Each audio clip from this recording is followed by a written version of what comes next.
رسول اللہ صلی اللہ علیہ وآلہ وسلم نزول قرآن کے وقت بہت سختی محسوس فرمایا کرتے تھے، اور اس کی علامتوں میں سے ایک یہ تھی کہ آپ یاد کرنے کے لیے آپ اپنے ہونٹوں کو ہلاتے تھے۔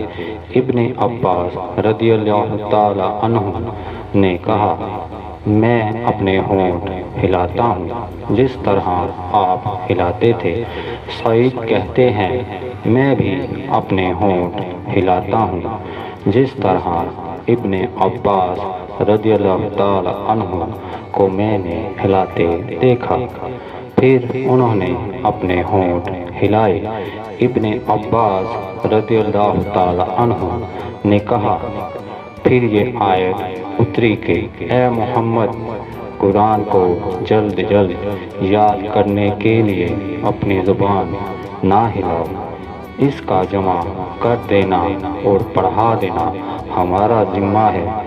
ابن عباس رضی اللہ تعالی عنہ کہتے ہیں، یعنی قرآن آپ صلی اللہ علیہ وآلہ وسلم کے دل میں جمع دینا اور پڑھا دینا ہمارے ذمہ ہے۔ پھر جب ہم پڑھ چکیں تو اس پڑھے ہوئے کی اتباع کرو۔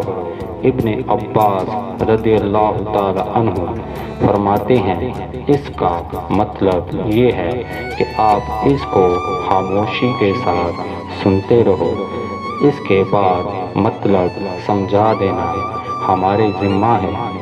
پھر یقیناً یہ ہماری ذمہ داری ہے کہ آپ اس کو پڑھو، یعنی اس کو محفوظ کر سکو۔ چنانچہ اس کے بعد جب آپ کے پاس جبرائیل علیہ السلام وحی لے کر آتے تو آپ توجہ سے سنتے۔ جب وہ چلے جاتے تو رسول اللہ صلی اللہ علیہ وآلہ وسلم اس وحی کو اسی طرح پڑھتے جس طرح جبرائیل علیہ السلام نے اسے پڑھا تھا۔ صحیح بخاری حدیث نمبر 5۔